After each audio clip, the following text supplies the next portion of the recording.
complaining about the transcript. So what we'll do is I will quickly, I see most of you are in the mural. Yeah, but I've discovered it's easier if I share the mural, because then I don't have to try to mock it up.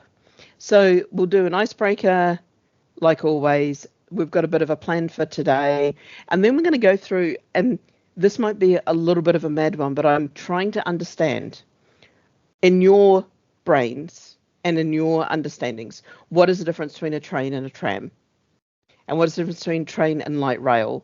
And how are trams, light rail, and metros different from each other? Because the same words are used to describe very, very similar things. And I'm just trying to understand how you all see them and how you understand them, because that's going to help me help us make some right decisions about how we put these together. And then there's a couple of really, really complicated, fun little questions that I want to ask, and then also around taxis. And what is a telecabine? I'd never heard of them. I'd only heard of a funicular because I went on one in France. I thought they were that was a French word. I then discover it's actually an English word, and what one actually is. Yes. And then here's a fun thing. Next meeting in October. I don't have anything to talk about, so I was going to take requests, and we can take all the requests and do a ask me anything kind of run through or anything like that. But let's run through today. So name, there's only the four of us. We might as well find out who we all are. Name, pronoun, where you're from. Oh, here's Tricia as well. There'll be five of us. Oh, good grief. Name, where you're from, your local authority, software provider, and then the question of the day is AI or machine learning actually going to save us? So for those who don't know, hey, I'm Dr. J. I use they as a pronoun. I'm the service designer, business analyst, doing pretty much everything at the moment, it feels like, at DFT for NaPTAN, Handwaver, all of those things. Will AI or machine learning save us? It is only as good as the data what you give it. And while our data be mostly good, our data needs quite a bit of work to be goodly. And if it was goodly, there might be some interesting AI or machine learning. But at the moment, it's a small data set that needs a little bit of tidying up and work. That's me. So let me get my people list up. And Gillian, you're going to be the next one up. Gillian Watson, Fife Council, pronoun she, her. Software provider is Trapeze Novus. I'm not sure about the machine learning, a bit fake on that. Thank you so much for that. That's really great. Let's go to Mark then. Mark Hodgkiss, Scheduled Bus Service Officer with Westmoreland Furnace Council, he, him. I don't even know what AI or machine learning are, so no idea. I can give some descriptions if you want in a moment, if anyone's interested. Mind you, I will probably be reading from stuff that other people have taught me. Jennifer, you're next. Hi there, Jennifer, Fife Council, Trapeze Novus, the same as Gillian Watson, and potentially AI is the way forward, but like you say, it has to be the right information that goes into it. Yeah, which absolutely. we're very, very behind on in Fife anyway. I'd say the entire country.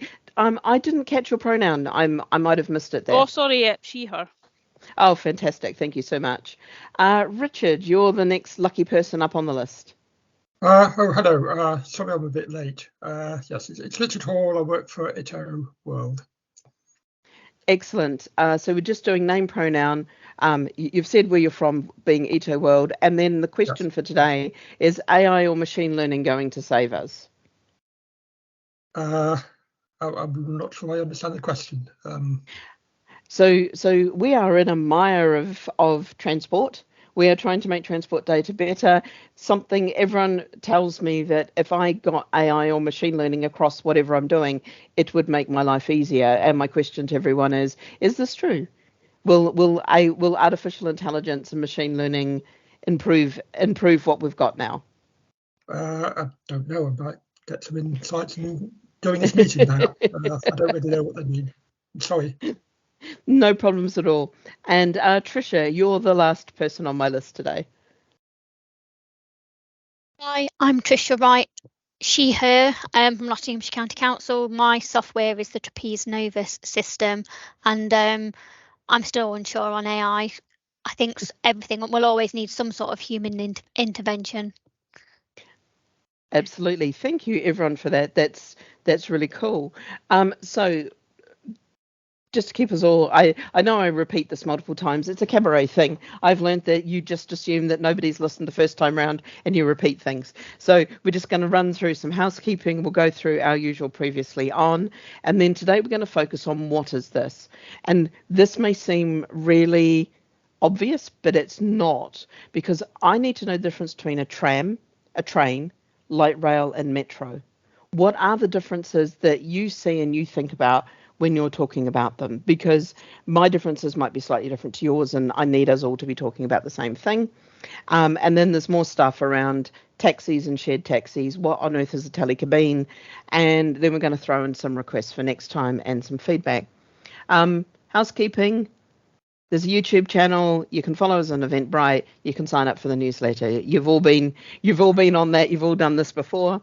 And I've just put in a little thing of the next meetings because I've actually gotten organised and getting dates together. We've got in October. We don't actually have anything planned to talk about. So if you've got things you'd like us to talk about, we've got a little request thing, or you can just email me ideas and requests for what we're going to talk about. And in November, we're going to do a wrap up of the year in NaPTAN, kind of cover all of the stuff that we've done and catch you up. If we're lucky, we might even be showing off some of the things that we've developed. And there'll be nothing in December. We'll come back in January, because if we did it in December, it would be the week before Christmas. And I don't know about you, but 4 hours of NaPTAN just before Christmas felt like a little bit too much. Super quickly, and previously on NaPTAN, we've got this archive service or managed removal, and I know all of the people here on Nexus, I need to sit down and have some long conversations. You are on my list to do that. I have other bits and pieces that I've been trying to sort out first. So we're currently working on this. We've done our first stop removal through the private beta process, and we're currently creating a bulk remover, and I've identified the first users. Patient 0 is me with the 9X stops.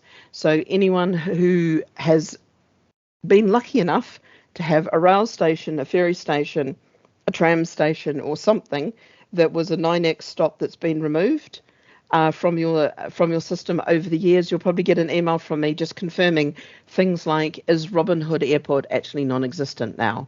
And that might be laughable that it was non-existent in 2007, but I'm needing to double check that our data is up to date. We did some conversation about the street versus schema. We haven't reached a consensus on the way forward. The outcomes of that, though, have gone through to our SRO and the people who are looking at the strategy for NaPTAN, and kind of looking at how we would adapt a schema so that it allows people to reflect what's on the street a little bit better, a little bit more in a much improved way. More to come on that probably next year or the year after. Precisely and accurately, we know that all LAs are delivering eastings and northings to the correct precisions. We do have to do some work about the translations. If you can, try and use the Ordnance Survey to do the translation from your eastings, northings to the latitude, longitude. Other systems are doing the translations and are doing them slightly differently. And these differences are why some of the stops are ending up across the road or in the middle of a field or slightly down the road from where they should be. And that's what we're trying to uncover and improve. We did some work on coaches. The coach references, which sit under some stops, are withdrawn, and you can now take this data out. You don't need to provide it. If you've got them there, you can just quietly remove it, because nobody is using this data. So we can just quietly withdraw it from NaPTAN. It was something, there was a list that was centrally controlled. It hadn't been updated since about 2008. We went through a number of meetings just kind of talking through how they were used and making sure that nobody was touching them. If we do need them, we can put them back in, but pretty much as far as we're aware, nobody is touching these at all. We're doing some work on the roadmap, and hopefully we'll have a nice roadmap to talk about soon. We did some work on the codes we use as to how everyone's creating ATCO codes and NaPTAN codes. I've been able to help out one local transport authority who was stuck on how to create more NaPTAN codes in the right way. So I created a spreadsheet for them. These are being able to figure out how they created their codes and then create a spreadsheet so they could create more. If you need something like this, you are welcome to email me. There is a very long to-do list for me sitting around at the moment of small requests and bits and pieces that we're working on, but I can help out with that. And we're also starting to look at the data retention that we do, how much data we retain. Currently, we're retaining everything you give us and everything we produce from that. We can be a lot more efficient, and we'll be delivering that hopefully in the coming months, and there should be no impact to you. So taking a deep breath. Now, I'm just going to say what a bus stop is, which might seem redundant, but because we're talking about things that aren't bus stops, let's just look at how we define a bus stop, and then we can look at how we do the other things. A bus stop is where the bus stops.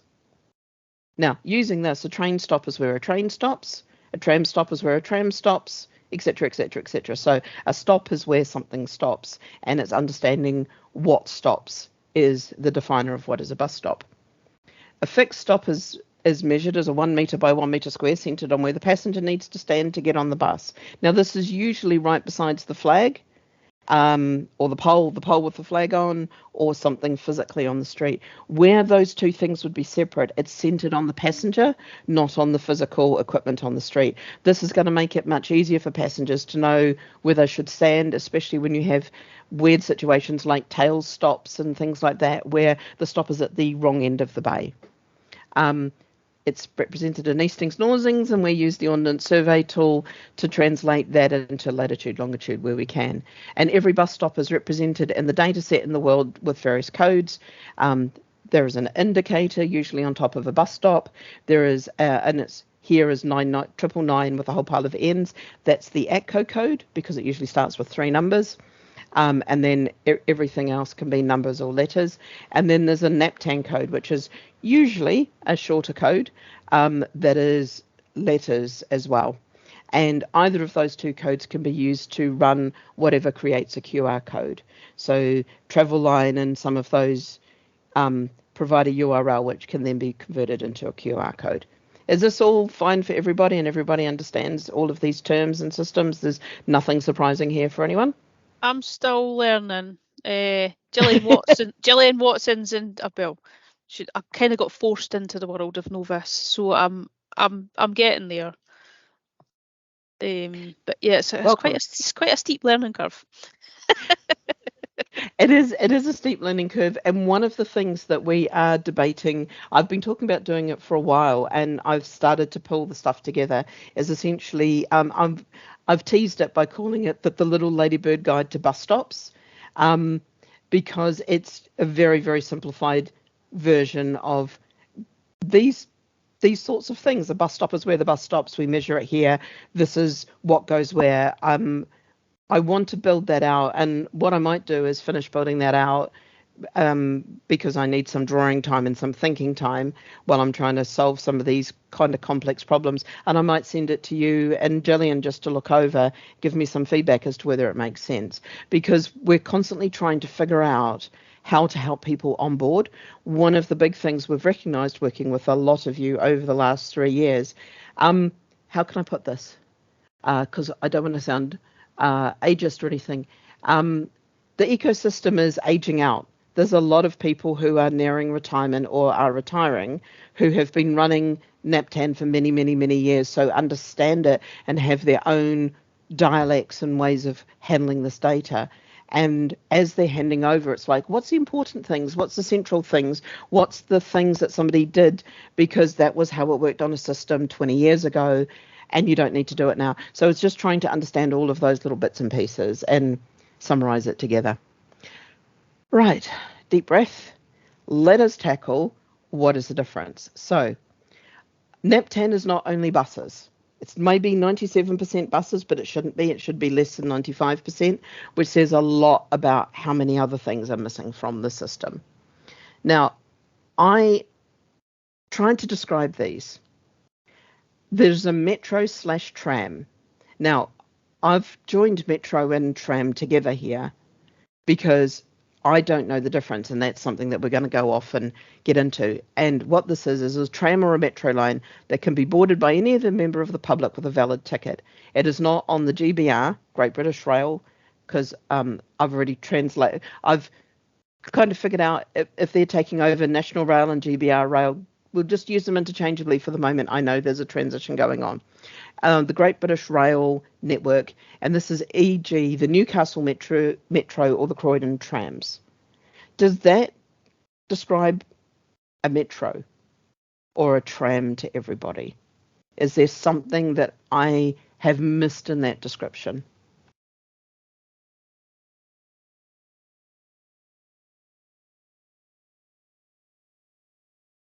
And I also am aware that you have trams in Edinburgh and Blackpool, but I use Croydon because I was based in London. Mark. So I think for me, the difference between tram and light rail would be that trams tend to be running through streets on part of the route, whereas light rail, you think, is away from.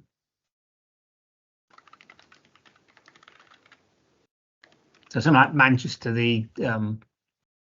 it runs through the town centre, the city centre, which you wouldn't do with a train service. Train service would be underground or separated from pedestrians and other traffic. Now, I'm going to say, is this valid everywhere? Are there level train? I come from a country, I come from a part of town where I used to have to ride over train tracks to get to school. At a controlled crossing, don't worry. I wasn't that danger mouse. But is that true everywhere, that trains are completely separate from the street, or is it central city and urban areas only that trains are separated from roads? I don't think there's a fixed definition of either of these concepts. I know I've seen places where trams run partly through the street and partly they go off into tunnels on their own right of way, and it's a bit harder to define the difference in cases like that. Also in London, we know of places where underground trains, which might be classified as metro, they run on the same tracks as the national network, like on the Metropolitan line going out to Hamersham. I don't know if you're familiar with that route. And there are other places where the opposite. I'm bringing that up in a moment. So you're well ahead of me there, Richard. So so I'm trying to, because we have slightly different definitions of these within NaPTAN, and it's just trying to understand should there be slightly different definitions, and what needs to be different, what needs to be the same, what can we join, what can we separate. Trisha, I'm really fascinated. The tram in Nottingham is a big mix, actually. It runs on its own separate line parallel to rail lines. It runs parallel on its own separate line parallel to the road, and in some instances runs along the same streets as cars can and regular buses can go. It's a big mix. It's not just it's a complete separate network like a train would be. So it's a separate network. No, it's not a separate. It's not like trains where it would be separate. Yeah. It's a big mix of separate and shared. So quick question for you, because I know Richard brought up the Amersham Metropolitan line, which I've got an example of one that we're going to ask you some questions on.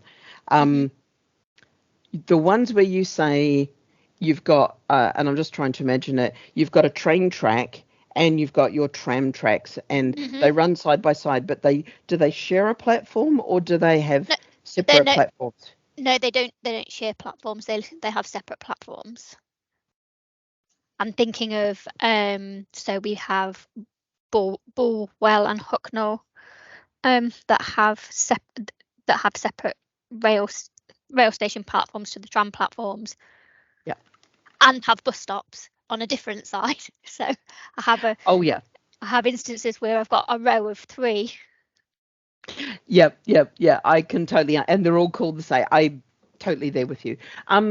So here's another question that we're just trying to figure out, and some of this is because people are coming to us and saying we need this stop coded up, and we're trying to figure out how to code it up, and put some rules together, because we've got things that have been coded essentially the wrong way over the years, and we still don't know what the Luton Dart should really be. But I've got it down here as a light rail. It could be a funicular because it literally runs off a cable up a hill. It's an entire side.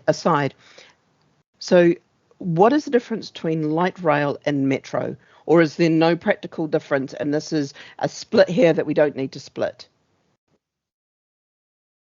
I would suggest Leon. it's a split. I would suggest it's a split here, because it's just the way people call them, isn't it? The way local authorities have defined it.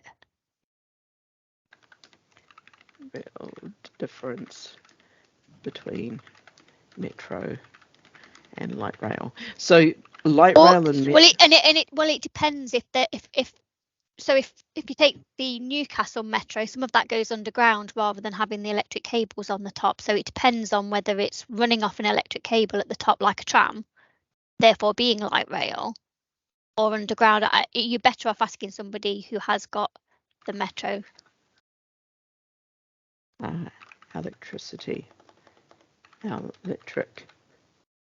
Electric cable on top. Because here is the fun. And I hate to sound London centric, but London seems to decide it's got everything in multiple different ways. Because London has your underground, which is your metro, and it also has light rail because it's got your DLR, which is by definition a light rail. And it's also got trams out in Croydon. And trying to describe the difference between them, because not all the metro goes underground, not all of the metro is on non-GBR lines. I'm just trying to get where you sensibly put the edges in the way that you describe them. Because if I do it how London does it, you're all going to scream, London centric, but also London does it in a slightly different way for historical reasons.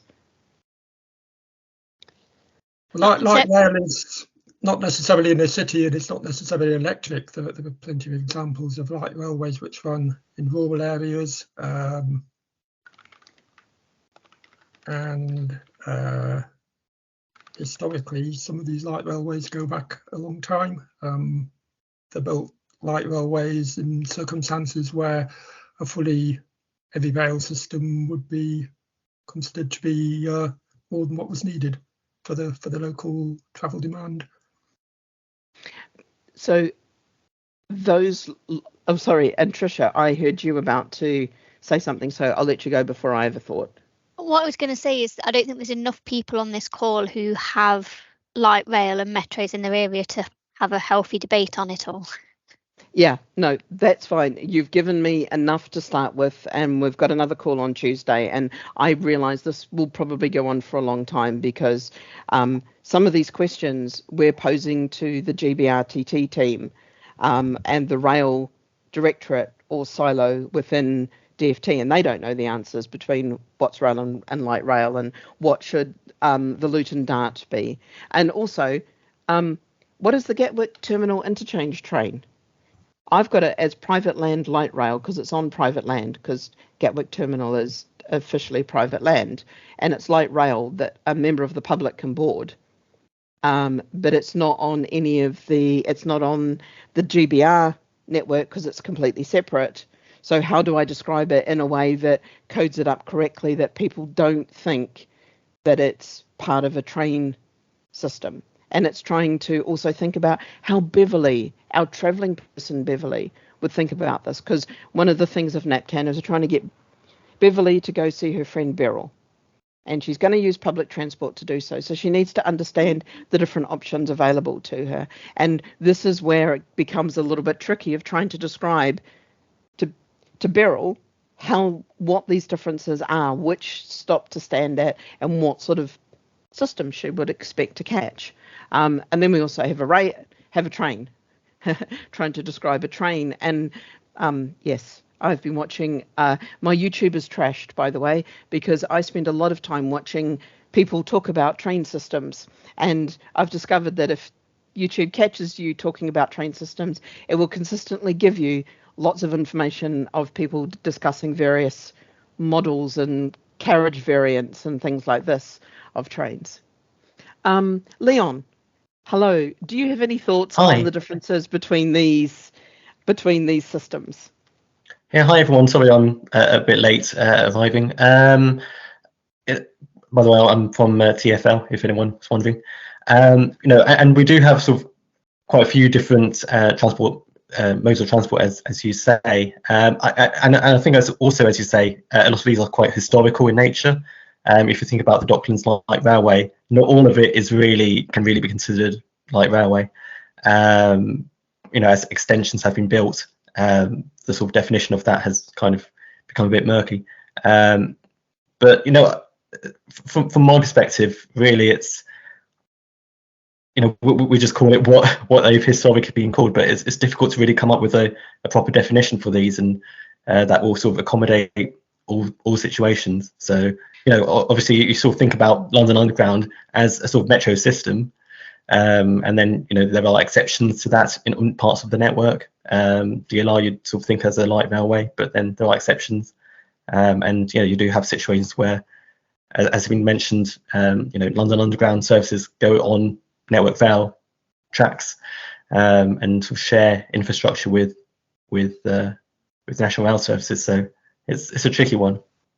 Yeah, and I'm just trying to ask these questions more to try and make sure that we start to get things right, especially when we're getting requests like the Luton Dart. I don't think we've yet put it in because we still can't figure out what we should call it. Not what we should call it, that's called the Luton Dart, obviously, but what classification it fits under, because nobody can give us advice. So it's kind of like, okay, let's get a little bit more information and see if we can make a sensible call on it and write out why we made that call, so that when somebody comes through and looks at it and goes, why is this coded up this way, it makes sense, because that's also incredibly hard. One of the things that we're trying to also figure out, and it becomes a little bit easier when you start thinking about the stops rather than what the stops are for. For me, a tram stop is a stop that's on the street that interacts with the furniture on the street, kind of like a bus but not, whereas a tram, a light rail and a metro station are separate from the street infrastructure. You tend to have to go through a doorway and either up or down to interact with your light rail metro stations rather than some of your stops. Is this a sensible way of thinking about it, or is this making it too complicated? Because we were just trying to think about how you separate these, how you indicate something that's physically on the street and something that's physically separate from the street. My understanding with NaPTAN is that for tram stops as well as rail stops, you put them together into groups and each group has an entrance. So NaPTAN has a facility for creating entrances to either bus stations or railway stations or groups of tram stops, whether or not they're on the street. That is, and entrances help to keep everything together and to help guide people as to which way they should walk to get to where the tram stops to pick up the passengers. so here's the crazy thing of that. If I have a pair of tram stops that are on the street, because Croydon, or Croydon trams, or Manchester trams, which is the other one that I know. I have a pair of tram stops that are on the street that physically interact with the street. There is no entrance. So, and this is one of the things where I'm just trying to understand what the original intent of the schema was, and what it's trying to represent, because saying there's an entrance when there is no entrance makes it more complicated, because these two tram stops are essentially in a pair, very much like a bus stop. They're just on opposite sides, or sometimes it's the same platform because of the way that the trams work. So yeah, this is the bit that I'm just trying to get my head around and to get people's understanding. But also, Richard, null point for referring to the schema. I should have said that right at the start. You get null point for referring to the schema, because I'm trying to get how people have thought about it, because one of the things I've recognized is we've developed slightly different data dialects over the last 20 years or so of using NaPTAN, and I'm trying to unpick and get a handle on some of those dialects. For example, a bus stop is called a stand or a stance in Scotland, more likely than it's called a stop. Is that right, Gillian and Jennifer? You tend to call them stances, not stops? At the bus stations, it would be called stances, but on the street, it would be called a stop, if that makes sense. Yeah, and sometimes you call them a stand, or is that more a somewhere else in Scotland moment? I would say we normally go by stances and stops, or hail and ride if it's not a physical. Yeah. point. Yeah, and it's those tiny little bits of dialect that I'm just trying to uncover, because there's small confusions everywhere. So, simplifying this down, there's a difference between stuff that is physically on the street and interacts with the street furniture, and stuff where you have to leave the street to get to the transit system. I'll just call it the transit system. Does that make sense as a kind of splitting it apart? Hi, Keith. Thanks for joining.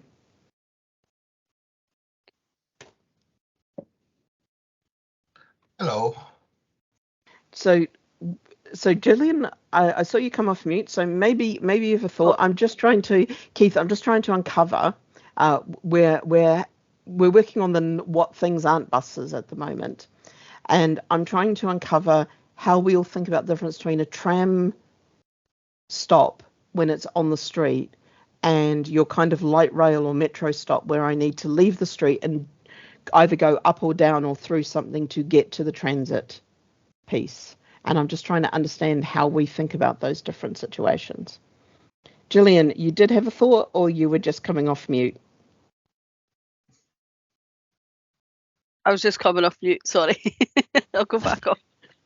No, it's fine. I know that there are some trams up in Edinburgh and a few places, because I've had to code them up. If you don't have trams, it's okay. We can move on. I have other things we can talk about, and we can even finish early. I have no problems with that.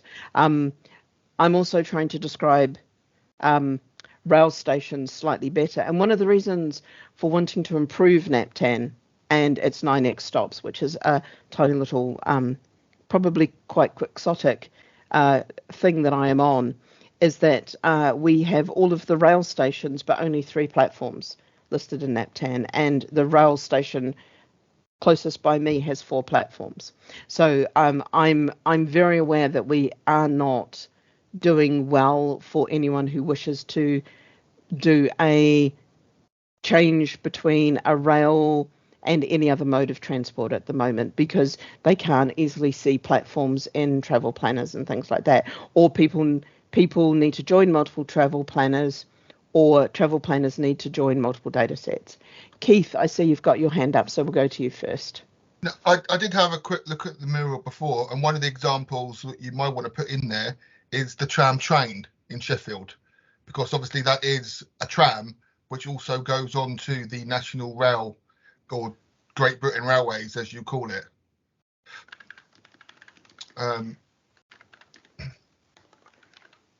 That's good to know.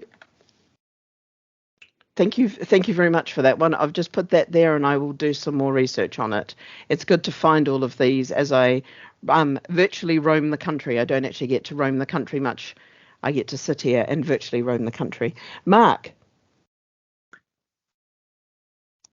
Yeah, no, all I was thinking of is with train platform, with a bus stop, the bus will always stop at that same bus stop.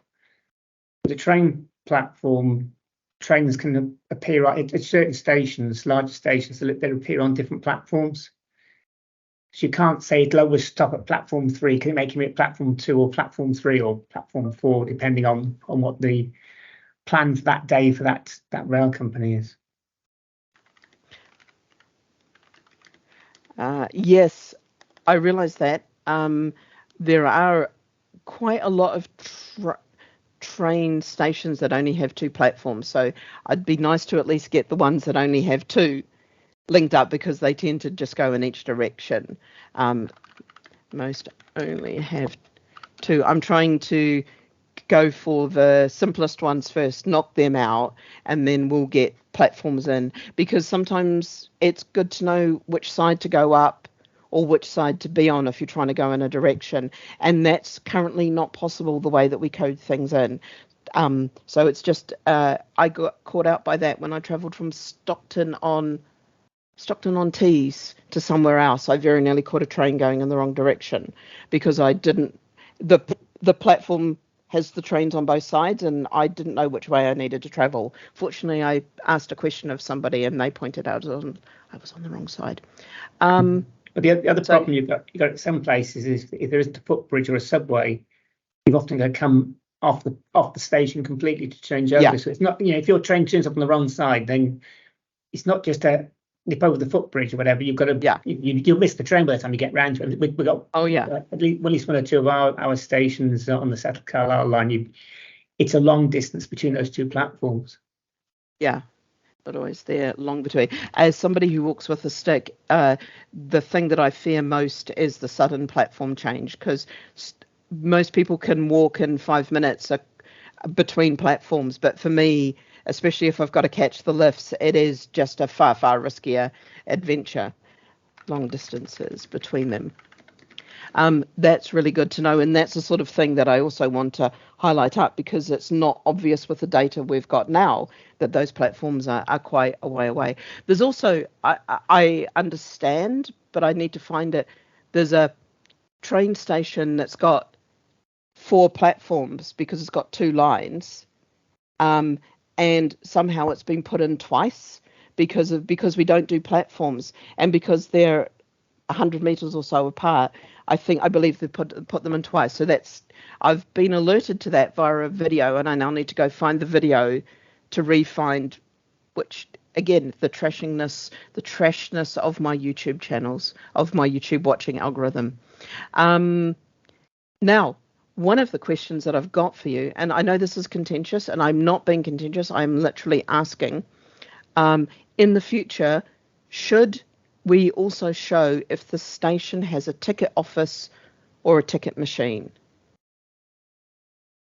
Because I know that that's a really big change that is happening. I'll just say it in that very could be happening, could not be happening. It is underway. There is a change. And is this something that we should think about within the NaPTAN data set of being able to show this station has a ticket office, this station doesn't have a ticket office?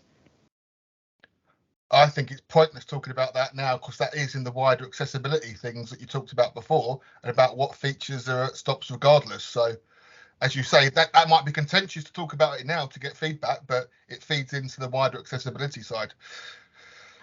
I think that's a really good point. Thank you, Keith. So it might be under the wider accessibility. I am going to have to go and put in platforms. To get the information from platforms, I'm going to have to go talk to the GBR TT group, and if I have to talk to them, I'll probably get all the ones that have got ticket machines, so I could also put those in or not, but it's a good one to put in. So ticket machines. You say you've got to go and talk to people, but have you seen, or has anyone within NaPTAN seen, or were they involved in what the DFT and Atkins did regarding the whole accessibility or surveys of all of the national rail stations? I mean, surely that would be Yes. looking at platforms or something. Yes, but they don't. Yes, they have a list of all of the platforms. And when I say talk to them, I mean get the right data from them and get them to do a sanity check of the data that I produce. It's more, I need to go and converse with these people and have a conversation around how we join our data up. Yes, the Atkins people have been involved. They all use tip blocks, which doesn't help me somewhat because of the way that some things are coded. I'm just wanting to make sure that I've got every station at every platform at the right station, etc. Just give me 2 seconds. Accessibility.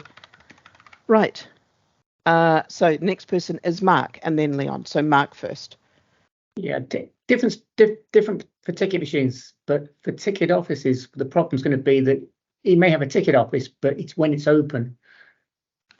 Because I think a lot of these ticket offices now have quite short opening times. You can have a ticket office, but if it's not open when you turn up, whereas a ticket machine will probably be open 24 hours a day. So that's different. But the ticket office is slightly different. Yeah. And I think the opening hours is an accessibility thing. And yeah, it's an interesting question of how NaPTAN should represent hours. Do we go to all the details? Because somewhere within NaPTAN, there are entire call centre opening hours. I have no idea whether these are still valid opening hours and what has been put in. And that is another piece of the puzzle that I'll be slowly pulling apart and untangling at some point in time in the future. Leon.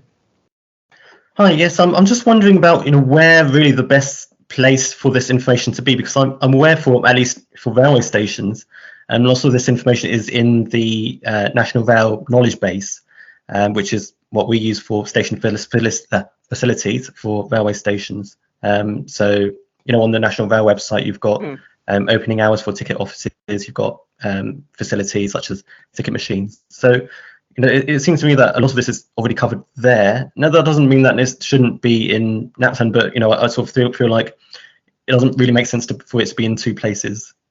Absolutely, I heartily agree. It's more knowing where it is and ensuring that if I have a key in NaPTAN and there is a key in their data set, you can join the 2 up quite quickly. So for me, it's about thinking about what I should join up. And it's the same with a lot of this information. It's knowing that there's some information there, and it's knowing that we should be able to join. A lot of the rail stuff is around tip blocks and other codes, some of which we don't have that well spelt out. So I'm just wanting to go and do some sanity checking and some data checking of what we've got, as well as cleaning it up.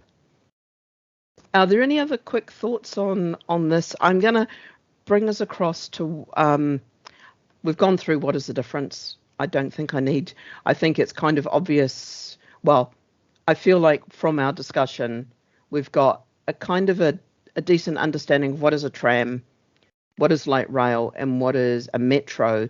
But even this description is blended because they're effectively all of the same. They're a transit system that's not a train.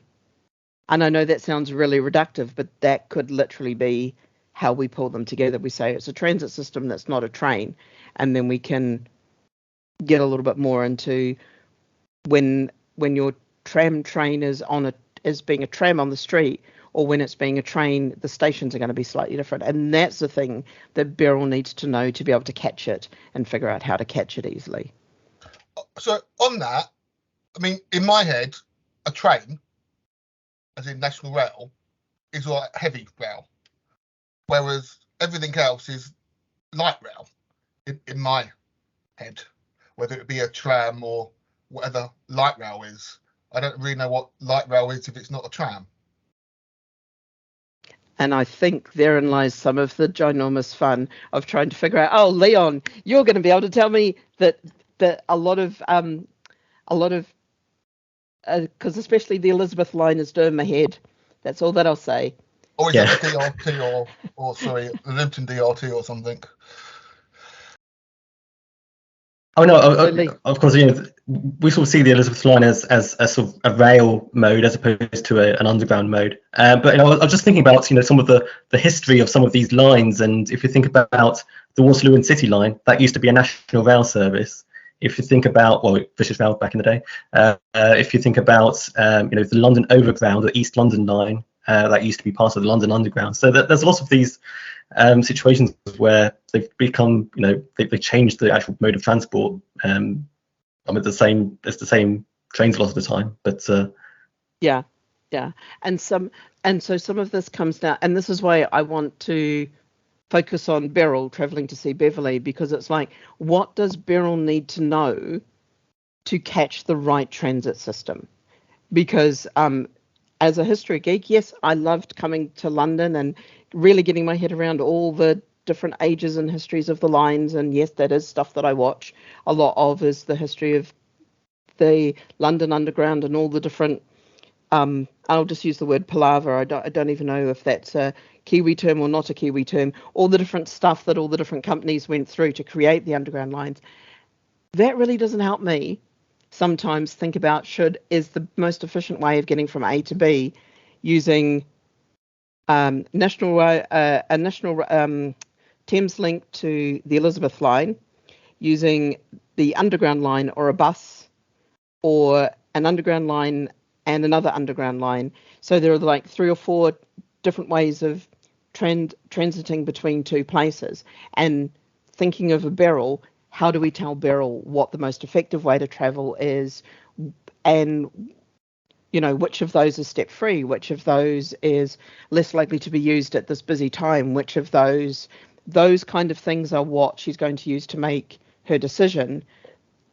Whether or not it's called a metro or a light rail or a tram, it's probably a little less there, but it's kind of also understanding what that transit mode would look like. What do I expect to see? What should I expect in terms of, do I need to leave the street? Do I stay on the street? How do I get in there?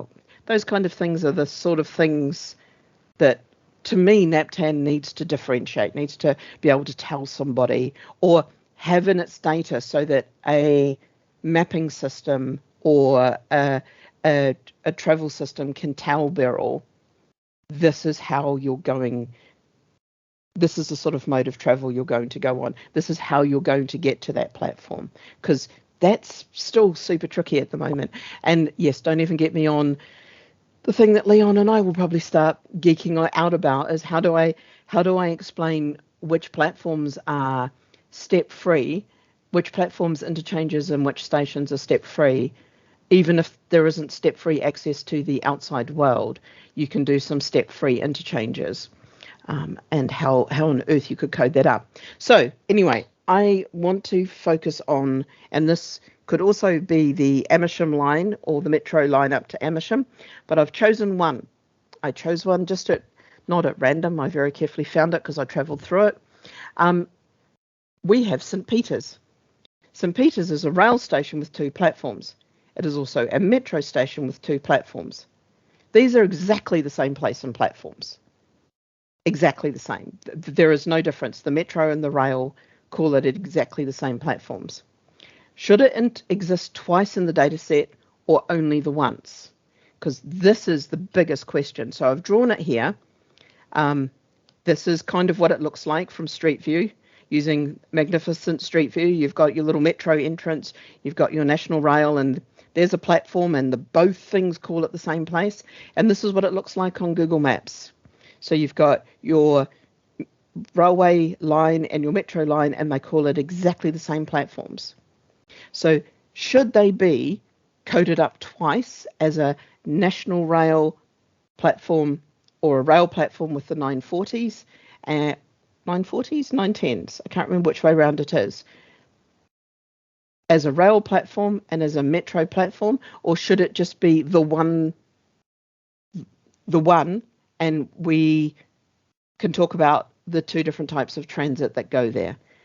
This is a really, what feels simple, but I don't think we've described it very well in the schema, nil powerful referring to the schema to myself, but also I don't think we've described it very well in the data, and we've made different calls at different times. So I'm just trying to sort this out and get an understanding of how you all see this. Richard. I think I'm familiar with the station you're talking about. I know that the heavy rail train never stop there. They go through on the same tracks, but in answer to your question, I would suggest no, we don't need two separate codings for that station. It's only the metro stations that ever stop there. But there's more than this, because there are ones where they do stop. The heavy rails do stop, because I was on a heavy rail that stopped at a platform where a metro station could have stopped. I don't know where I was somewhere up in Stockton, but I also know the same happens in London. So Leon, I'm going to throw it to Leon and see if Leon has a thought. How would we code this if you've got somewhere, I'm not going to use, I'll use Amersham because it's the one I can remember the name of, because there's Chalfonts and other ones. But Amersham has both a national rail train stopping and metro train stopping. How should they be coded as two separate stations, or are they one station with two types of transit stopping at it? To be honest, I can't actually remember if they stop at the same platforms or if they're different sets of platforms. Interesting. I know in Manchester they seem to be stopping at the same platforms. Now, Richard, I will take your point that they might not, the National Rail ones might not stop, but according to all of the data that I could find on it, the National Rail are stopping there, even if it's only one or two services a day.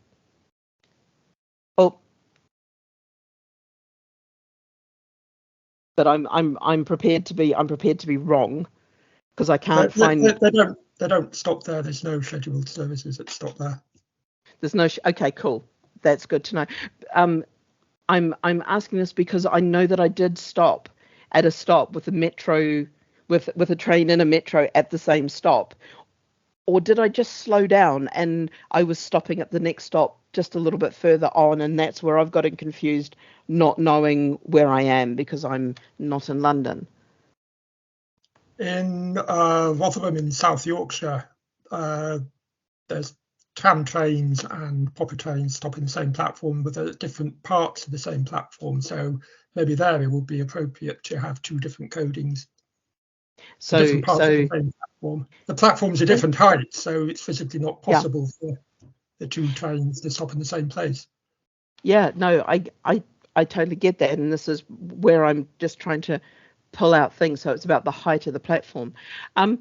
Here's an interesting question. So it's a rail station that no rail station that nothing is scheduled to stop at. So why is it a rail station? What?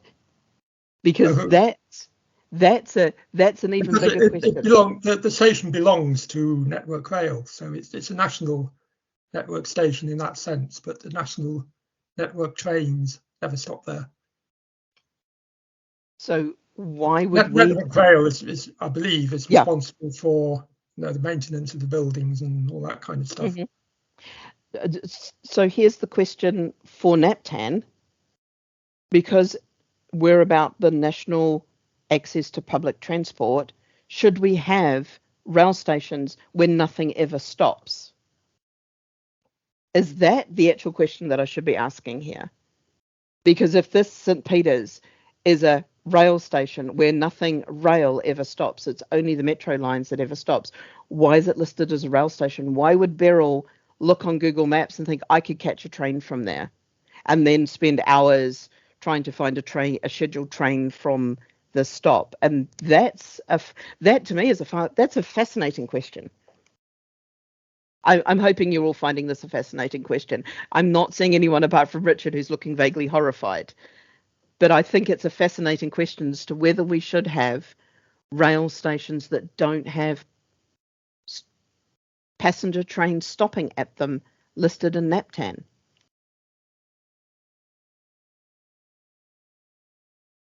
Somebody's got to have a thought. So is that not the same argument as bus stops? How do you mean?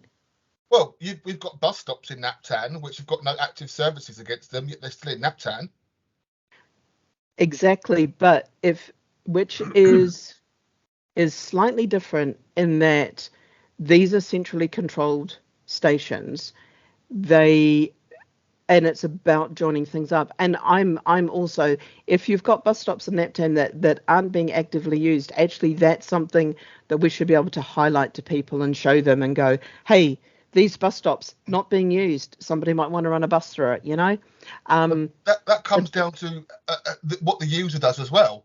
I mean, I wouldn't go to Google Maps to find a bus stop and then try to find what travels from that bus stop. Likewise, I wouldn't go to Google Maps, find a rail station, and then try to find what services active from that rail station. You go to a journey planner, and it's a journey planner that filters out what is live and what is not.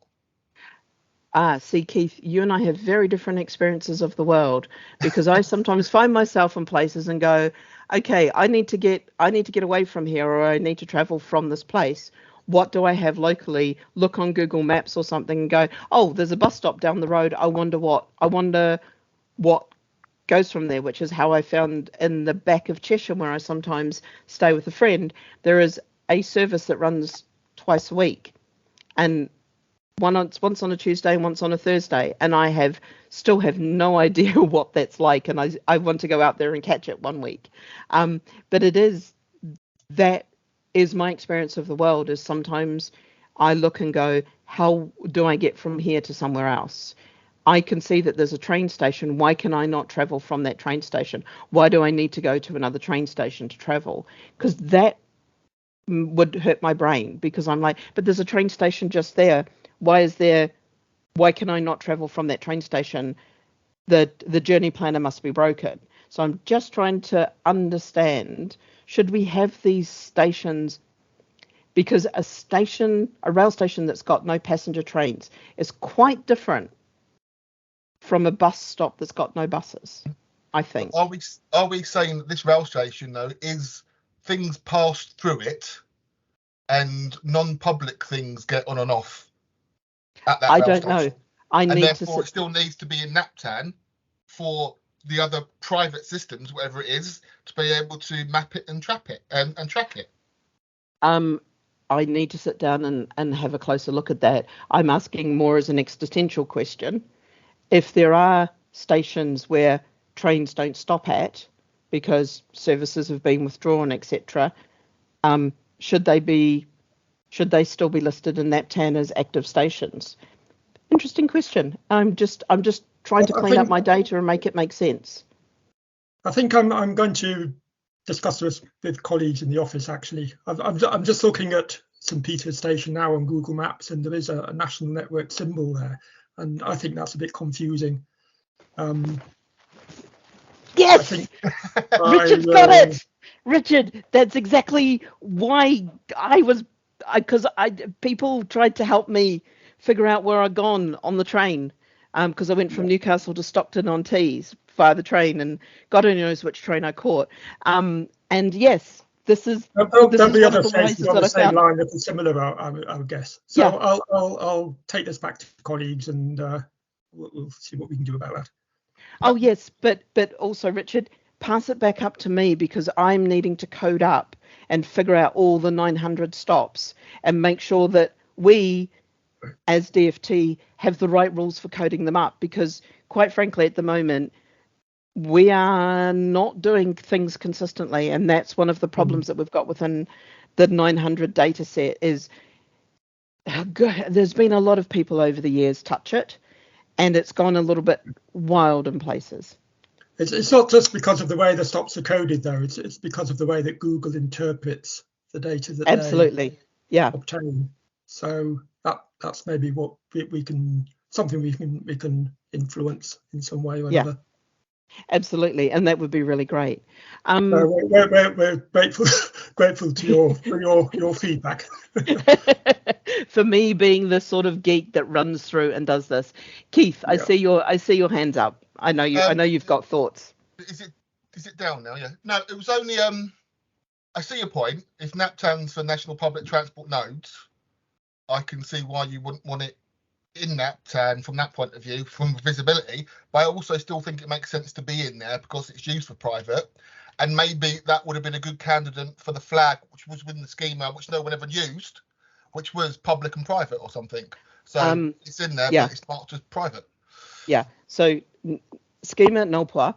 But that public-private thing, I have no idea how people have used that over the years.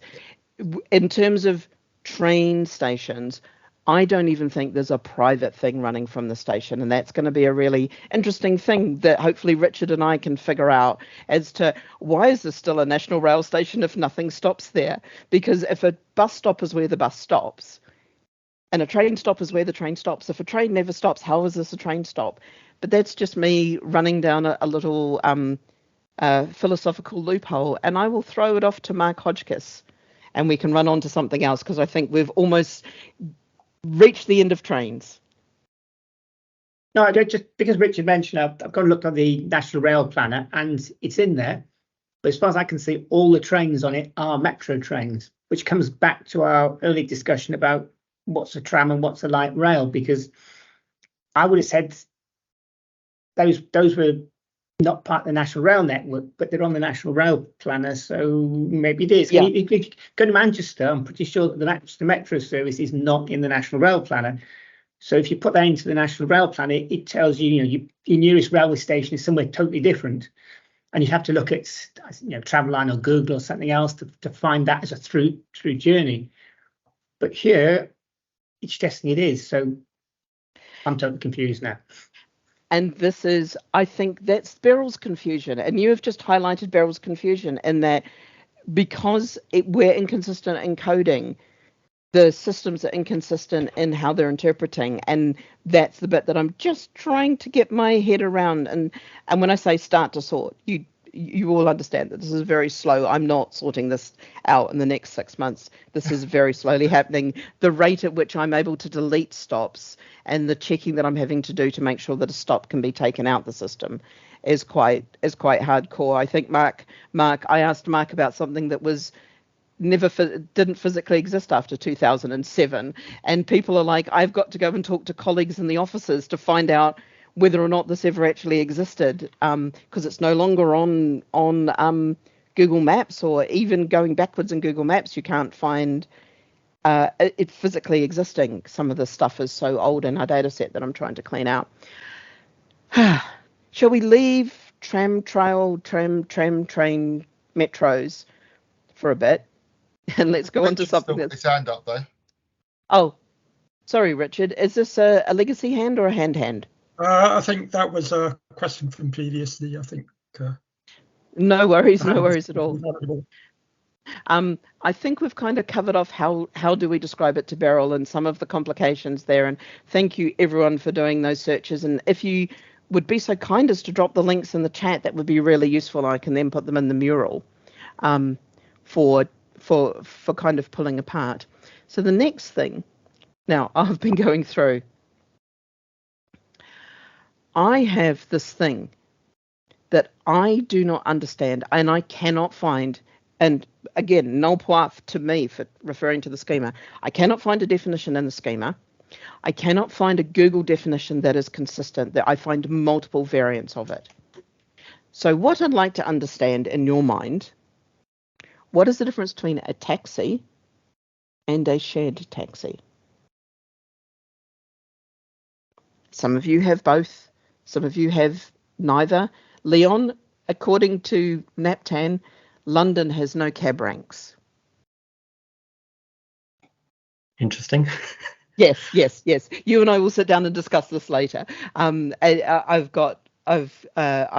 to organise a meeting, come and chat to you about some of these things. But again, I'm also just trying to understand, because London, I found a really cool thing about a shared taxi scheme from 2017. So you may have shared taxis. I don't know. What is the difference between a taxi and a shared taxi? Does anyone want to take it? I have no actual knowledge of this, but I would assume that a taxi is just where you sort of hire a taxi privately, and then a shared taxi is they sort of go around picking up different groups of people. So you might be sharing a taxi with someone else who's also traveling the same way. That's just what comes to mind. Potentially. So that's hire a cab as a group. As part I of would group. argue that a shared taxi is what people are referring to now as whatever your on-demand type thing, where you might just turn up at a certain time and lots of people can jump on and it's going to a fixed route.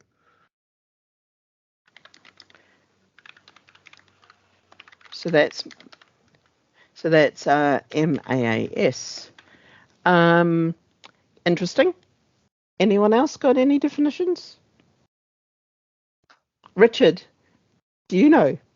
And I'm not going to ping you for being able to refer to the schema either, because I've read multiple versions of the schema trying to figure this out. I'm not familiar with the legislation, I'm afraid. I know there's a difference between hackney carriages, which you can hail in the street, and private hire vehicles, which you have to book in advance, either by phone or by visiting an office somewhere.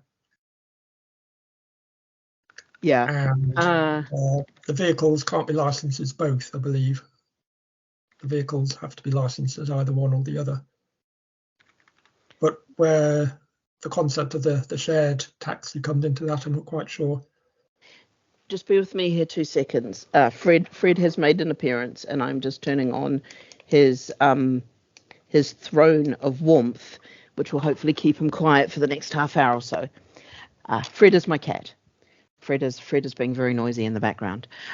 So yes, there is a difference between a cab and a private hire. You can't be both. And actually, I've got another question about cabs and private hire that I want to ask, mostly for the local transport authorities. So a cab is kind of you're on the street waving, but we have cab racks or taxi racks. There's also in NaPTAN something called a shared taxi rank, which I cannot figure out what it's for. But some of you have them coded up, and I don't quite get what they're for. Are they for cabs?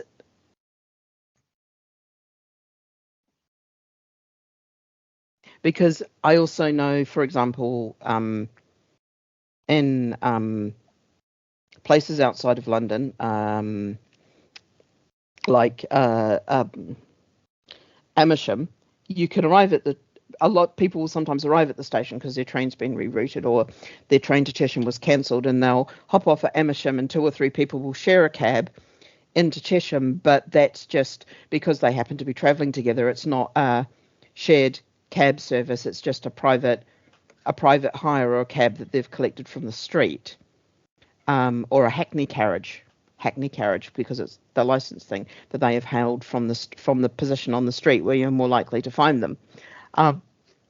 Yeah, if anyone has any thoughts of what the difference is, this would be really useful. Keith?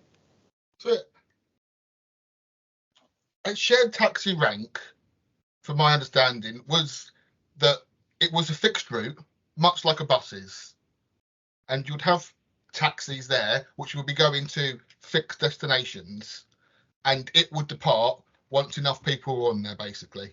So it might be that you were at an airport, you've flown into Dublin and there's a shared taxi rank and it was all going to Temple Bar, and it was a taxi that took 5 or 10 or a minibus.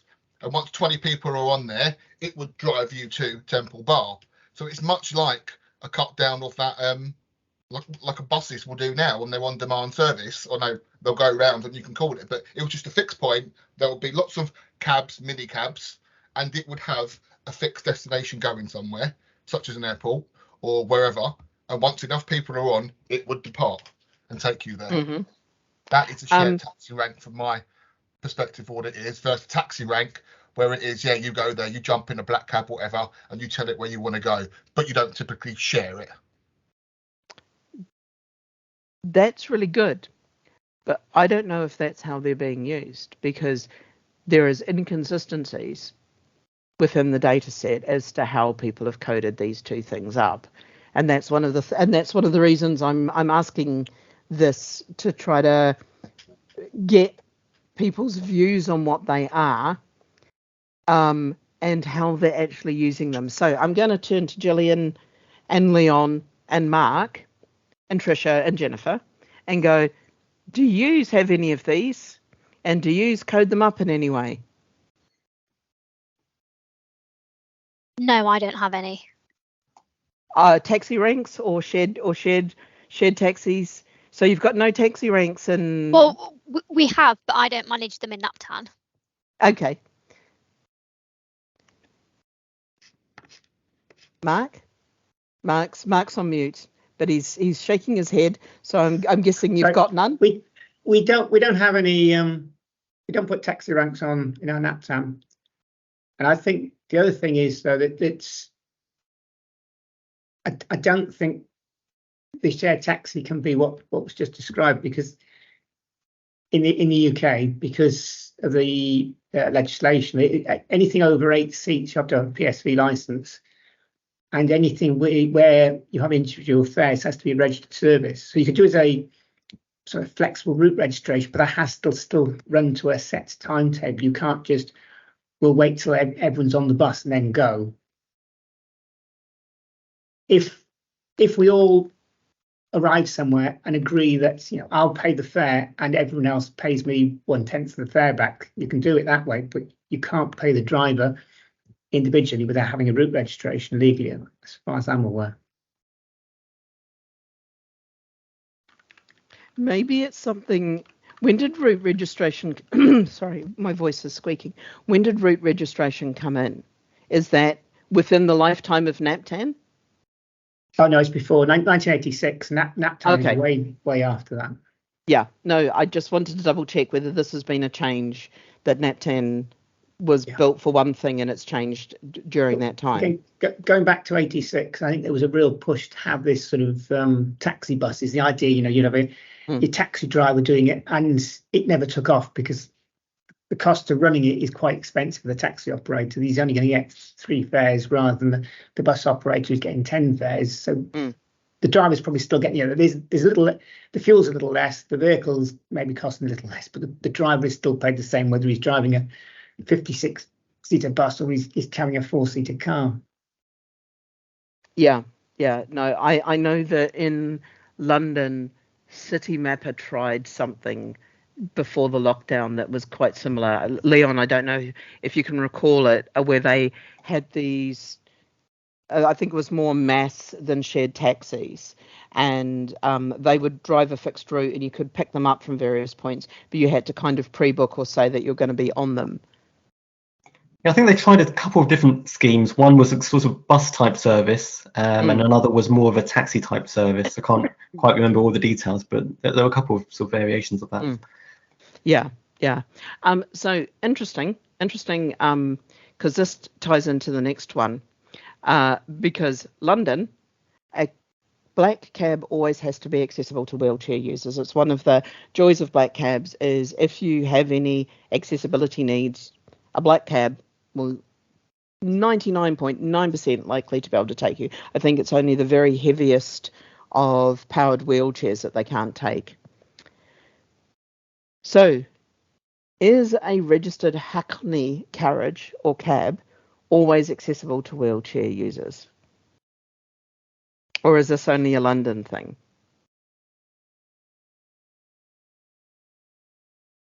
And Mark, you've got another thought, and I will take your other thought before this one. I would say no. This is this one. No, it's definitely it's a London thing. Okay. We've got large parts of Cumbria where unfortunately we don't have any accessible taxis at the moment, and it's a real problem for anyone who's in a wheelchair. There's taxis, but they're not accessible.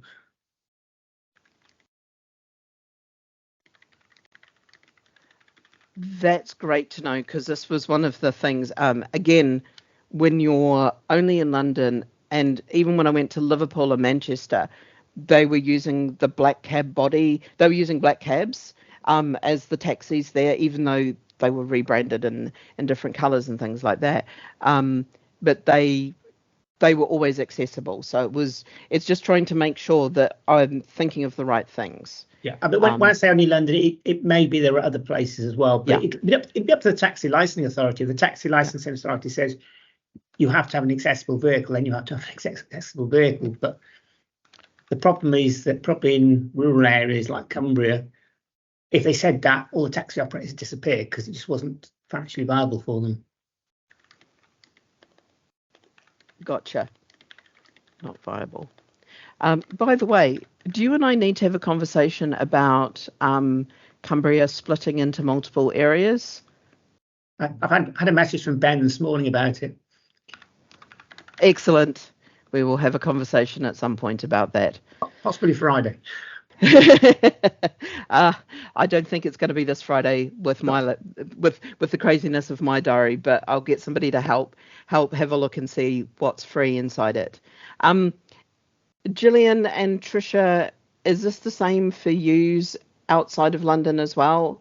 Is it the same in Scotland that there's accessibility isn't a taxi thing? It's the same for Nottinghamshire.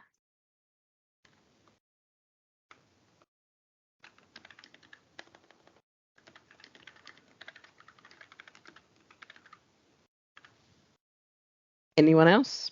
Gillian, how's Scotland?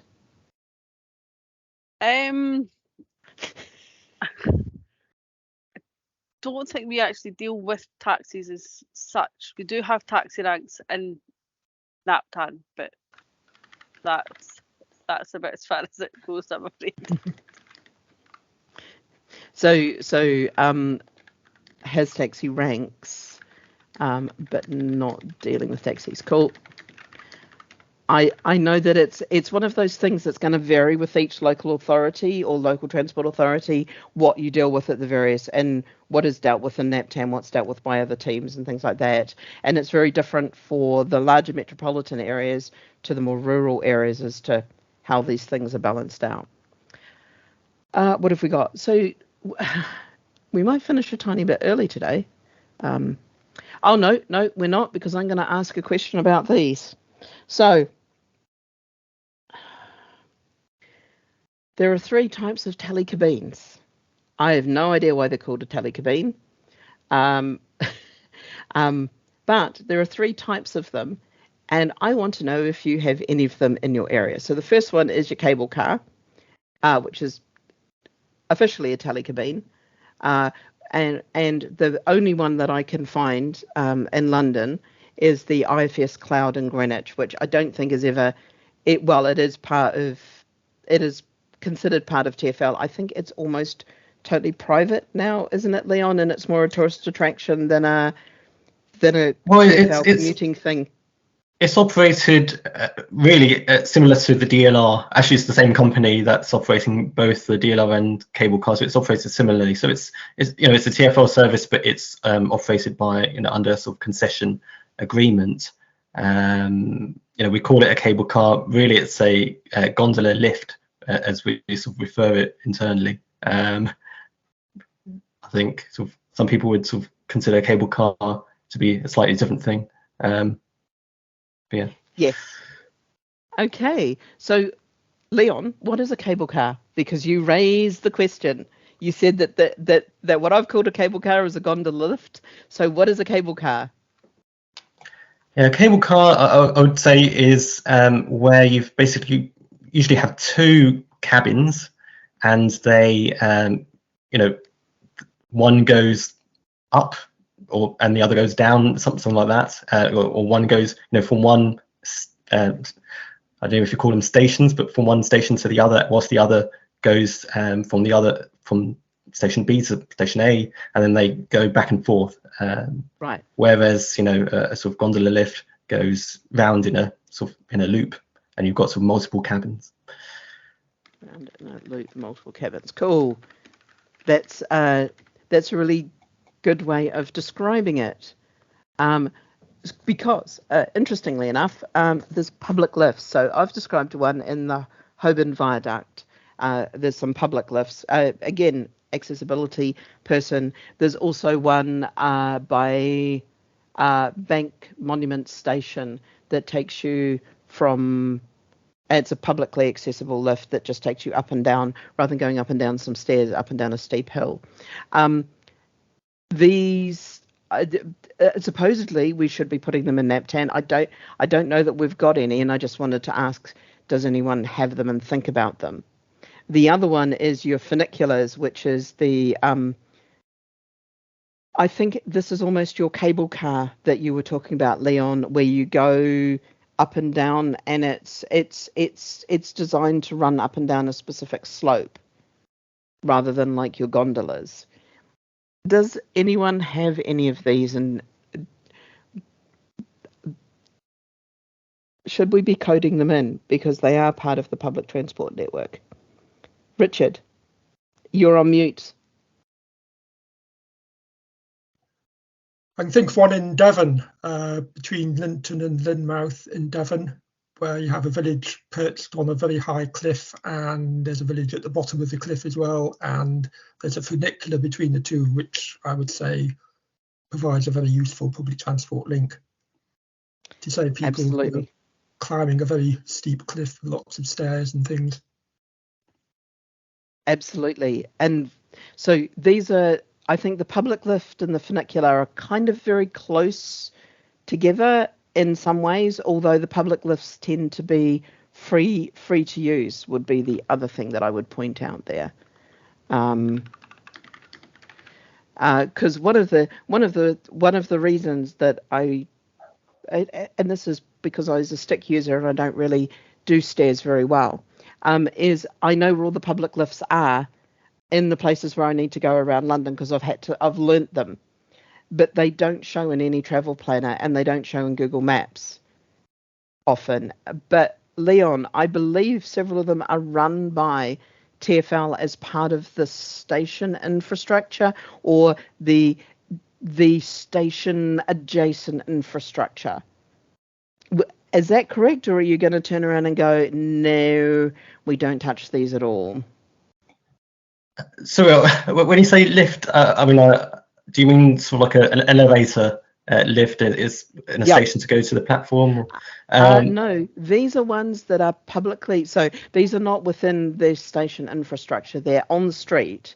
There's one in Holborn to get between the bottom of, it's by Smithfield. Sorry, I'm trying to remember where it is. It's by Smithfields, where the Museum of London is going to be, and there's Holborn Viaduct up the top, and there's the road down the bottom that Holborn Viaduct goes over. They're kind of crossways to each other, and there's lifts, there's stairs that you can climb to transverse between the two roads, or you can walk up a very steep hill, go the long way round, or if you know where they are, there's actually a public lift within the viaduct infrastructure to get you from one level to the other, in Holborn.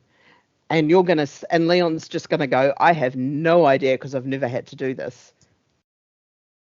Yeah, pretty much. I really don't know who operates those.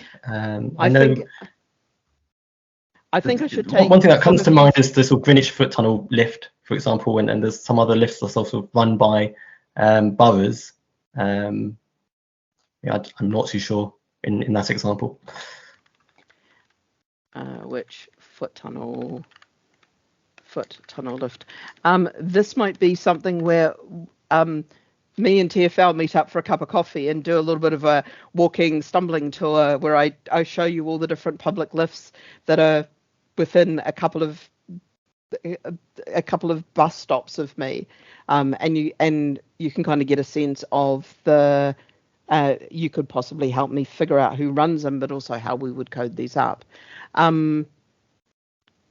Does anyone else have these? Are these only a London thing? If they're only a London thing, I'll spend time focusing with Leon and Callum and Co and Gerard and get into the finer details of crazy things like this, because they're huge for accessibility, and it's just trying to make sure we're future proofing a little bit if I've got to put some of this stuff in. I can imagine there might be more commonplace in other countries, like particularly mountainous areas like in Switzerland and so on, where there'll be lots of cable cars and lifts and funiculars and all sorts of things to take people to settlements which are high up on mountain sides and things like that. They're an essential part of the local public transport network there, but maybe fewer of them in this country. As far as I can tell, there's a few in Wales. There's the one you just pointed out in Devon. But yeah, and I'm also, there's got to be other hilly towns that have public lifts. I'm just going to look at Gillian and Jennifer while Keith talks to think about other hilly towns, Edinburgh, that and Glasgow is also fairly hilly. If you've got any public lift type things, or whether or not that exists.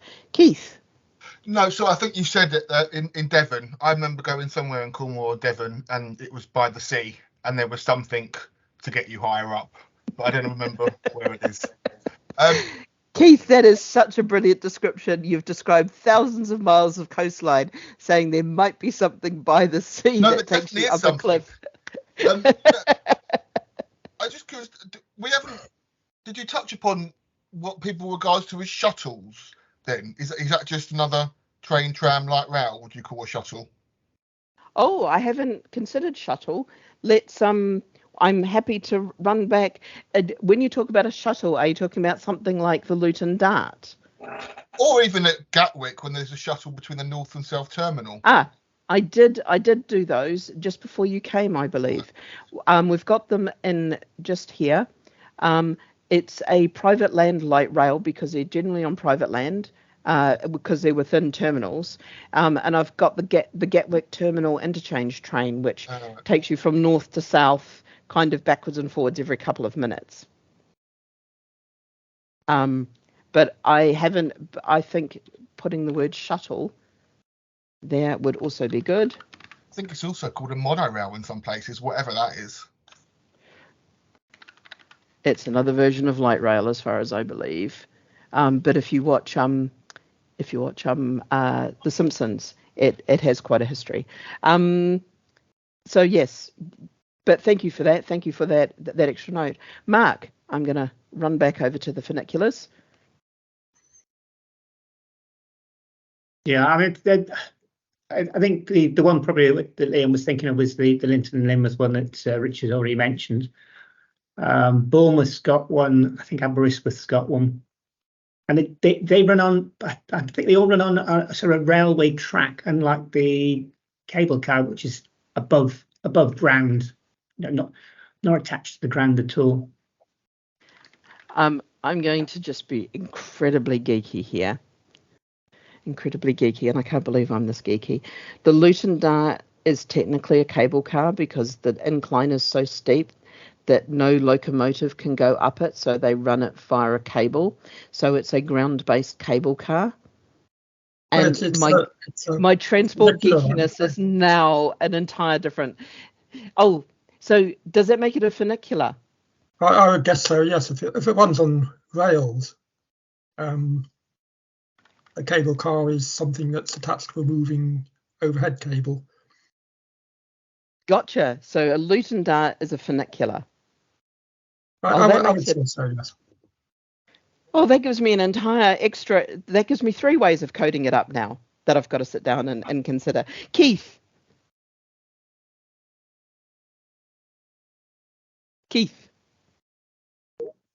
Babbacombe Railway to the seaside and back. Thank you very much. Really, really appreciate that.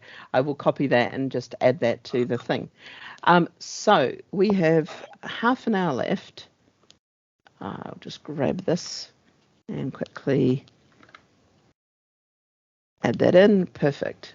I like the way that the system just does that for me. And I'll put the link across. So in the last half hour, I'm going to ask for 2 things. What do you want to talk about next time? Is there something that we haven't discussed in the last, God, it's been nearly 3 years that I've been doing this. Is there something that we haven't discussed endlessly that you think that we should be discussing? Or is there something you're like, actually, I'd like to know more about this. I'd like to know how other local authorities are handling this thing or this idea or this notion. What are things that you're just like, it's not really enough for a full one of these, but it would interest me. I just wonder if we need to talk about entrances a little bit more. Entrances, Because, absolutely. I know that Google, if you plan a journey using Google Maps, then I think they do take account of where station entrances are. To stations, yes, and this is one of the ones where I think it's a fascinating. That's actually fascinating for me because I think it's an interesting thing between me in terms of the centrally managed stations and the entrances which are managed by the local transport authorities, and how that relationship should be or shouldn't be, because that is bonkers. But that's an entirely separate. That's an I entirely think separate there's some philosophical piece. inconsistency at the moment in the extent to which local authorities provide entrances. Where I live in Tyne and Wear, there don't seem to be any entrances anywhere, even to the mainline stations, and yet other systems, I noticed the Blackpool tramway, every stop on the Blackpool tramway has an entrance. Yes, It's the Blackpool down to each tramway. individual local authority as to whether this information is provided, I think. Yeah, and I think that's interesting to kind of talk through, because also I know that you did some work on Elephant and Castle. It's still wrong, and I will happily explain. I will draw Elephant and Castle and explain the entrances problem. Yeah, so some of these London Underground stations are very complicated, very difficult to model, I think. Mm-hmm. Yeah, and Elephant and Castle is one of the simpler ones. Probably the most complicated of all. Oh, and I love that everyone wants to model King's Cross, St Pancras, that getting even the simple ones like Borough and Tooting Beck and Tooting Broadway modelled right. Let's get those ones modelled right, and then build up to doing the complicated ones. Yeah, start very simple. Keith, do you want to talk entrances, or is there other stuff you'd like to talk about? I don't know whether you ever got to the bottom of stop areas and how they were used or should be used, and how it links into the wider systems and why they use stop areas, whether it be journey planning or whether it be as clusters to make real-time information displays.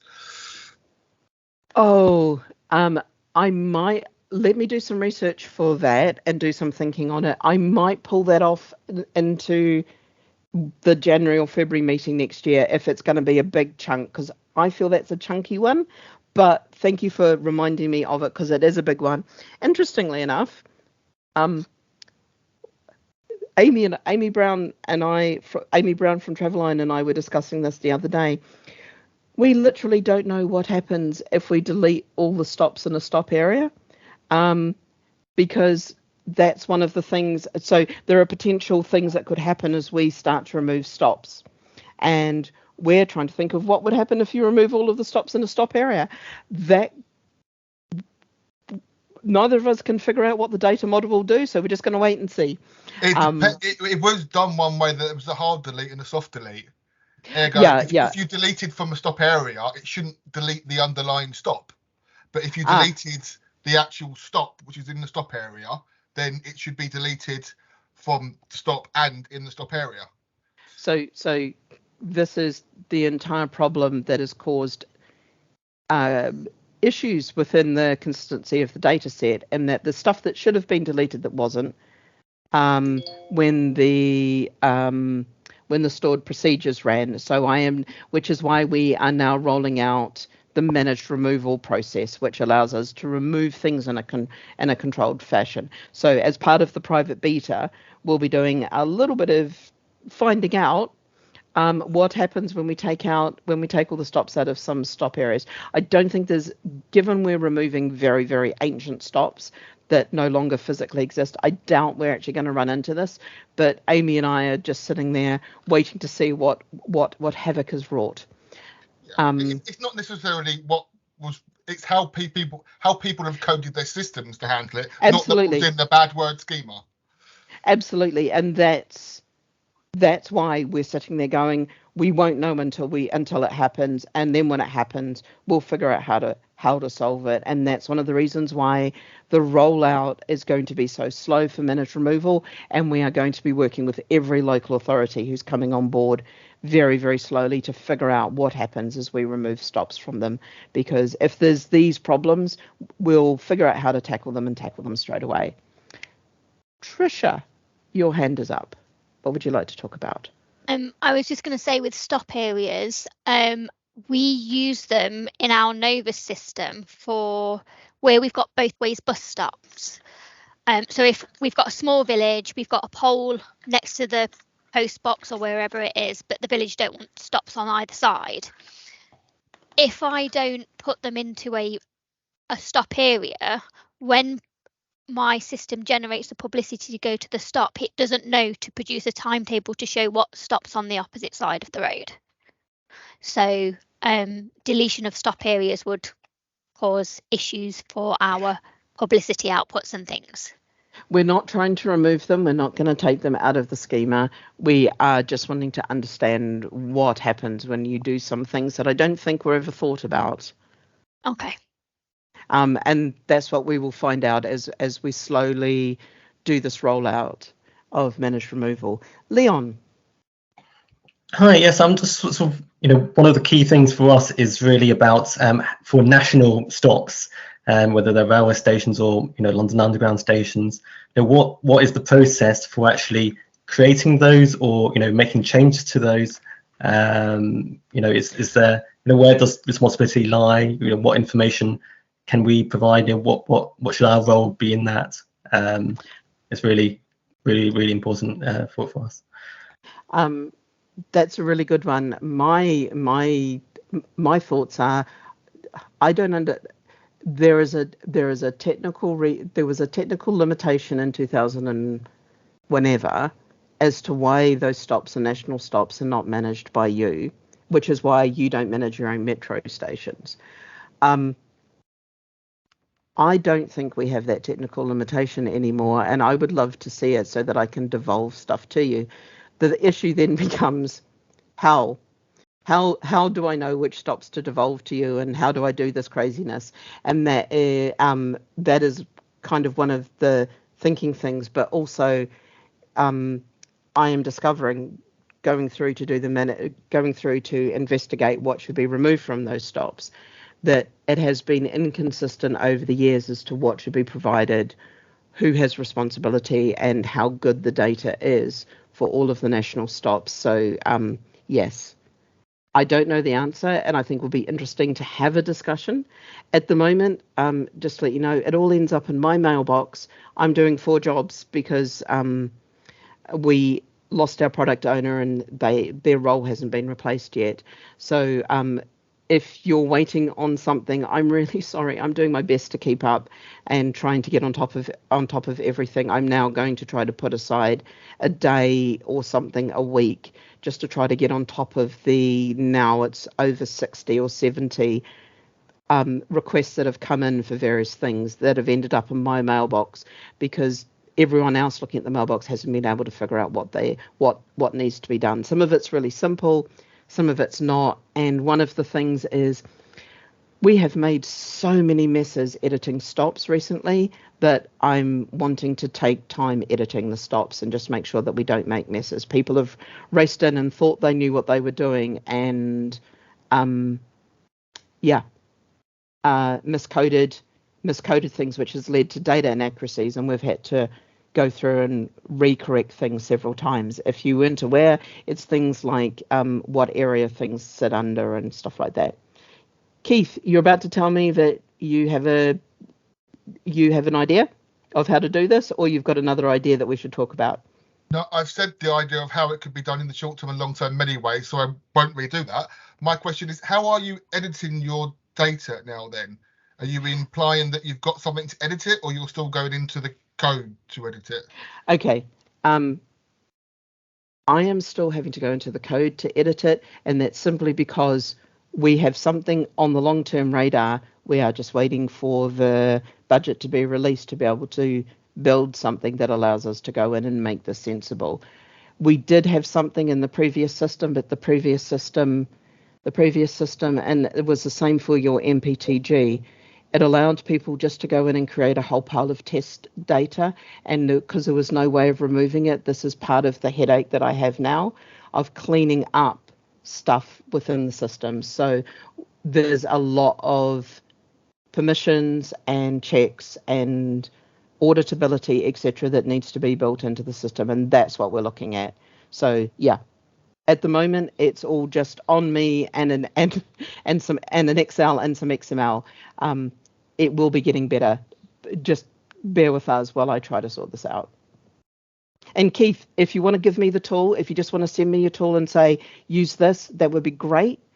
But there are limitations as to how it can be put up and uploaded and things like that. So it'd be great to kind of, if I could borrow your tool and not have to deal with raw XML, that would be brilliant. But at the moment, we're having to get developers to pair with me to make sure I don't mistype something, because it is tricky to go through and set some of these things up and make changes currently. Okay, you can speak to me if you want to have a go and see what it is, but ultimately you can change the XML and then you're uploading it into your test system, and you can validate that it's worked that way as well. But it won't let you do things what you can't do. But so here's the thing. I'm going to go into it again. If you want to come to me, then come to me later on. But I'm not pushing it anymore, because I've kind of had stopped with that. No, don't. And I'm not saying, I'm not pushing back, Keith. What I'm saying is there is a complication with the centrally managed stops that I don't believe you're aware of, and let's sit down and take you through that complication and see if there is a solution. If there's not, we'll figure something out. But what I also want to be able to do is, I would love to devolve this so that Leon can go and edit the underground stops and the tram stops and everything for that are in London, but also the train stops in London. Because I shouldn't have to do this as DFT, but there is a huge technical issue that we need to solve, and that's the biggest problem. And that's just life. Right. What else should we talk about? Anything else we should talk about in that for next time?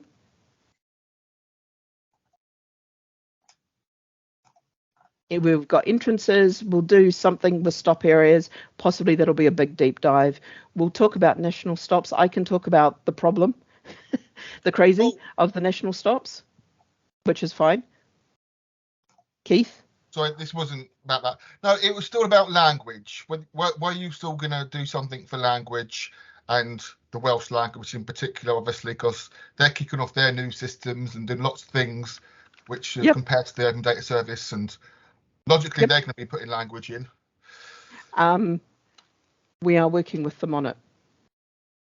It is complex, it is complicated, it is not a translation, it is an alternate language, and this leads into some of the things that we are starting to look at, which is how you combine different data fields to make things read best inside the data. And that's something that we're trying to get on top of, because you're all doing it differently.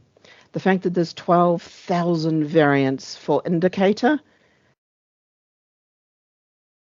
is one of the other little things, and I'm not going to put indicator here because that's an entire thing.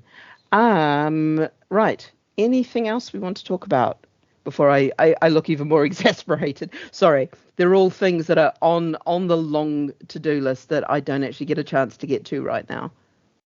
So, this might be on your list again with all the things you're saying about presentation, but with the inclusion of talking buses being mandated, going back 3 years, there was still talk about, well, where should that next stop, this stop be controlled? Is it in NaPTAN? Should we be using this field or that field? But as everyone's got to start to do talking buses soon, surely what needs to be said needs to be central, so they're all the same. No. Well, yes, but no, but yes, but no, but. Yeah. I'm happy to put that on the talk, because I should actually give you an update on that. There were some decisions made, and I'm not sure whether we came back and told everyone where things landed. The answer was, Leon. Thank you for telling us that. Nah. Hi, I'm just, with regards to the language one, it's just around basically stop names, because, one issue that we have with stop names is that a lot of them are quite verbose, especially with those national stops where you've got something like, North Greenwich Underground Station, and we'd really like to present stations as just, North Greenwich, for example. So being able to sort of have, an alternative field that sort of has like a, maybe a customer facing name would be, and yeah, that's a key example where we've had lots of problems. The other slightly related thing is where we've got sort of slashes in slash characters in bus stop names where they get removed for some reason in NaPTAN, and that causes some issues as well. Yep. I know why it's removed. It's the that and the that one removed. Yeah, I know it's a schema. No part to me for mentioning schema, but it is a schema XSD problem. And Leon, I totally get you. I also there used to be some rules that prevented things like Tottenham Court Road, Gower Street, which is slightly different to Gower Street because they're completely different ends of Gower Street. No, completely different ends of the street. But it's kind of those things that are very important, and they would trigger all kinds of things. Like Battersea Power Station is now the absolutely iconic one for how do you name a station, when it's because Battersea Power Station is the landmark. What is the station? The landmark field, don't even get me on that one. So yes, this entire area is stuff that we want to start talking about. The next stop messages, Leon, if we do next stop messages, would you be able to come and talk a little bit about how London does it? Because I know that you have one of the better talky ones, but you do it in a very different way to everyone else in the country. So be curious to get you giving us like 2 minutes or 5 minutes on how you do it, if you know how you do it. Yeah, I could talk about that. That would be amazing, because I think that'd be interesting for people, because this is part of the response, because this is what came out, and I will try to find my notes for how it is done in some of the other areas. My only last one. Sorry, it comes into the use of alternative descriptors, whatever it's called, alternative something, which is there, which some places use and some don't, and some of them got a really long list. What is this actual term? I'll just find it's alternative descriptor. Yep.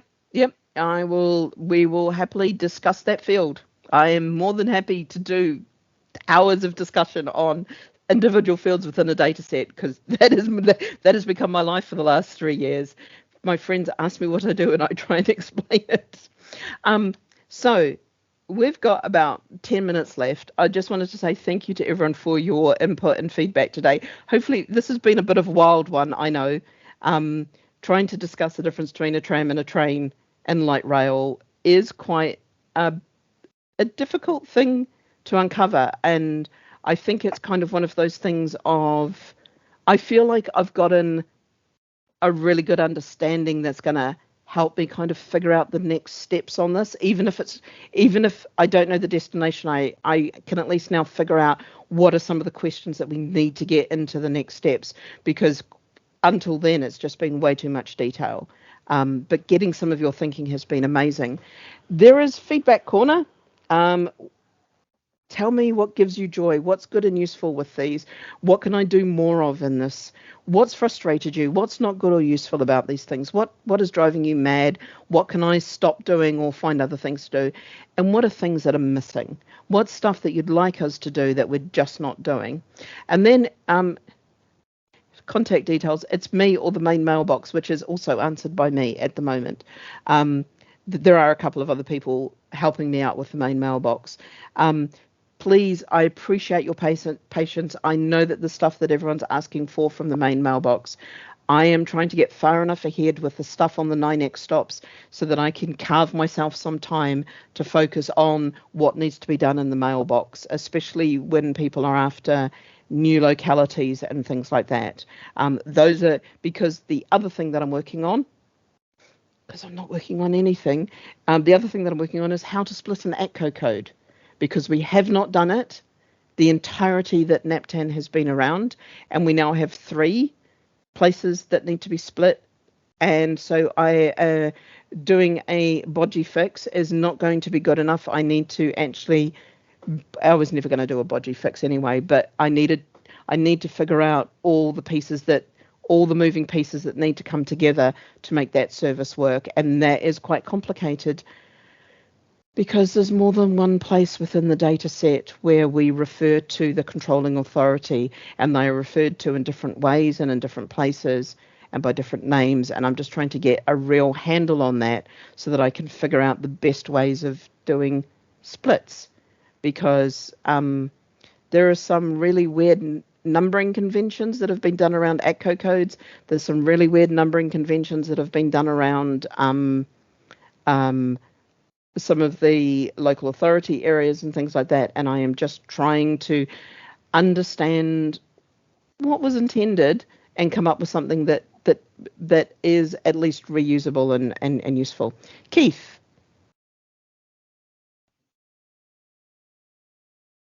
Keith, your hand is up. Now, I can see that the need for splitting ACTO codes and admin areas and so forth, but before you can split, do you need to know how to create a new ACTO code and ACTO and how that process starts, which was previously asked about Channel Islands getting into NaPTAN? How do you actually allocate a new ACTO code in the first place? So very quickly, Channel Islands will never be a NaPTAN. That's been a decision that's been made, and I probably need to roll that one out as well. Actually, right. That is part of what the year in NaPTAN will be about, is some of the decisions that have been made at the board level that may not have been. I hope that's not just me. No, it's frozen for me as well.